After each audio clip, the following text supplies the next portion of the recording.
We have a new lawsuit that has just been filed against the state that has effectively banned the possession of virtually any firearm across the many lakes, rivers, shores, and banks. We're talking about my home state of good old Wisconsin. What the heck's going on here, guys? Let's get into it.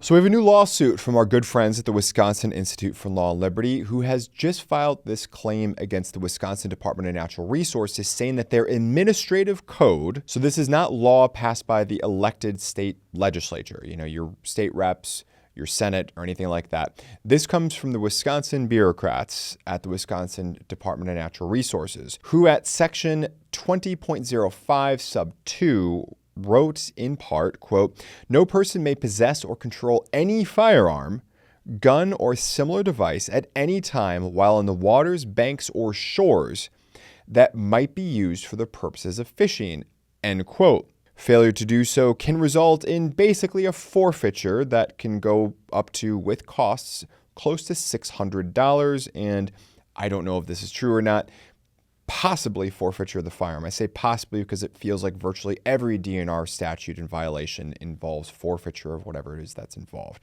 Don't know if that's the case. Let me know in the comment section below if that is the case. For those of you who may not know Wisconsin, this is kind of a big deal because virtually any firearm can be used for purposes of fishing. I'm going to get to this in a moment here, okay? So follow me. But Wisconsin is not Nevada. Wisconsin is not Colorado. We have a lot of lakes, ponds, waters, streams, you name it, that cover this state. Depending upon your definition of what is a lake, we could have upwards of 40,000 lakes, although many conservative numbers put it closer to about 14 to 15,000. We have approximately 84,000 miles of rivers and shorelines in this state.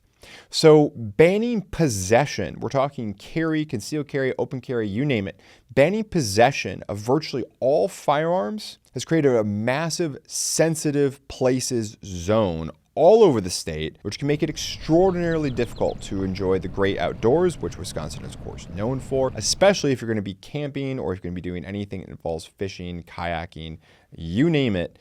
No-go, I guess, according to the Wisconsin DNR. But let's get into a little bit of the history here. There's this thing called muskie. They are known to be kind of big, and they can be a little toothy as well. So muskie fishing can be a little bit dangerous, at least historically, because you have this combination of large aggressive fish, some sharp teeth, and that can, from time to time, cause some substantial damage. Accordingly, per the complaint from the Wisconsin Institute for Law and Liberty, fishermen often have tried to understandably ensure their own safety to make sure that the muskie is dead or at least largely incapacitated before reeling it in. Historically, over Wisconsin's history, at least up until the 1960s, people would, as they're about to boat the muskie, they would take out a handgun, typically a small caliber, and basically give it a shot or two to neutralize it for the safety of the fishermen. As one amateur historian, John Detloff, noted in a book, quote, "Shooting muskies was legal and often recommended method used to kill a fish which had been brought boatside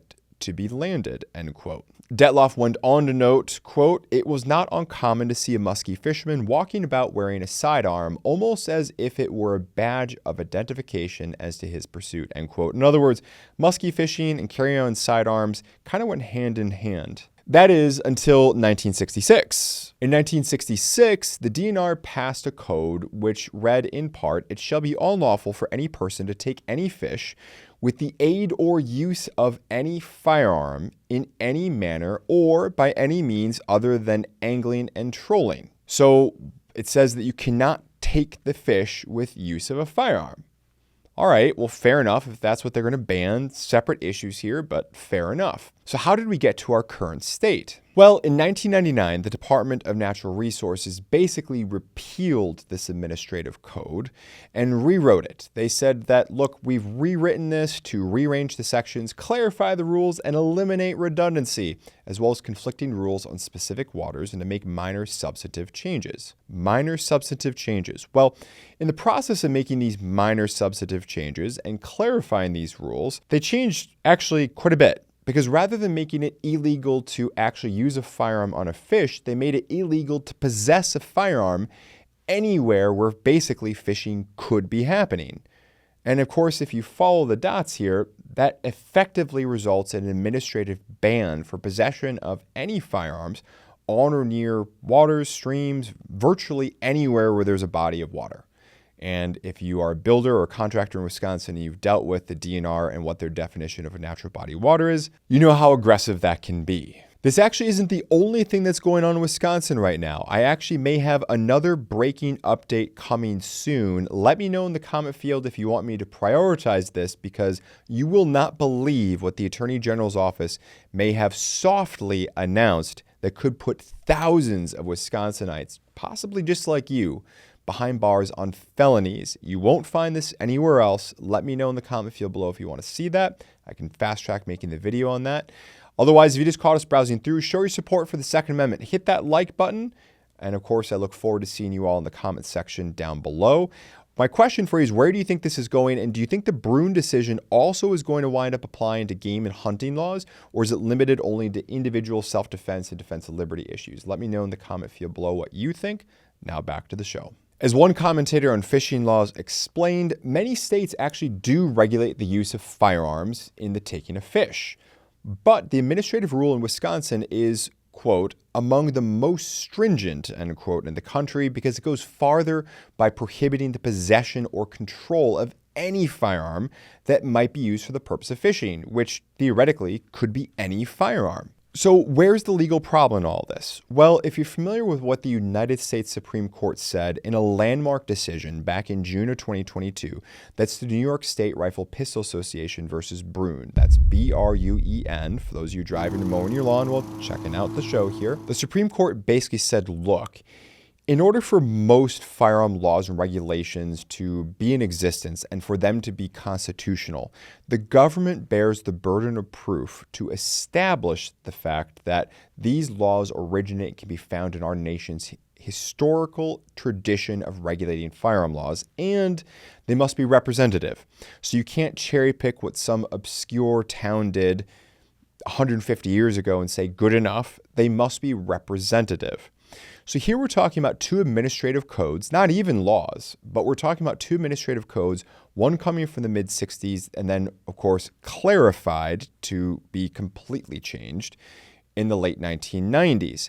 So by time, this absolutely does not come from our nation's history and tradition test, because the U.S. Supreme Court basically, and legal scholars agree, depending upon where you are in the political spectrum, we're either talking pro-gun, early republic, 1820s, 1830s, or anti-gun, you're talking about probably closer to 1860s or 1870s. Neither of these are remotely close, of course, to the 1960s. And I think that's basically where the argument is going to be coming from the Wisconsin Institute for Law and Liberty in their case here, is that, look, regulating the taking of game and animals is one thing, but effectively banning the possession of firearms is something entirely different.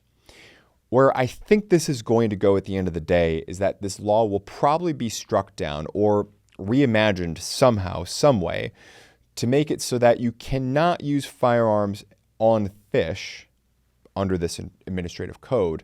However, it is lawful to possess firearms while fishing. It will be lawful to possess firearms while on the banks, rivers, and shores and the lakes and streams of Wisconsin. That would seem to do a good job of dividing the difference between the game laws on the one hand and the possession laws, which is what Brune is really focused the most on, although I think you can make an absolute argument as far as game and hunting laws, but I don't think that's really going to be the issue here. I don't see courts realistically changing that, and don't blame me for making that prognostication. But I do want to make a quick observation before I leave you here. Even in New York State, where a judge recently commented in a big trial in open court, quote, "Do not bring the Second Amendment into this courtroom. It doesn't exist here." And of course, where we have multiple cases that have gone to the U.S. Supreme Court, so far all of them won by the pro-Second Amendment side, even in New York State, their licenses allow folks to possess firearms while concealed carrying when they're going about shores, rivers, and banks. Even New York State. That puts Wisconsin below New York State. Keep that one in mind. And of course, Wisconsin is also the only state, to my knowledge, where our Attorney General has banned, I've been told, any updates to the Wisconsin Department of Justice concealed carry curriculum, which effectively puts our curriculum that's taught to Lord knows how many Wisconsinites in any given year who are trying to be safe, responsible gun owners while getting their concealed carry license. Nope, you can't have the very latest in safety, in legal updates, you name it. Our concealed carry curriculum has been blocked by Attorney General from having any updates to that. I hope that changes, but for the time being, it has been that way, I've been told, for a number of years. Let me know in the comment field below what you think about all of this. Is this going to be lawful? Do you think the entire law is going to be struck down? Do you think only part of it's going to be repealed? Do you think Bruin should apply to the game laws, to hunting, to fishing, to all that kind of stuff? Or is it really concerned primarily with what many consider to be the heartland of the Second Amendment? We're talking about personal protection, self-protection, protection of others, and of course, defense of liberty.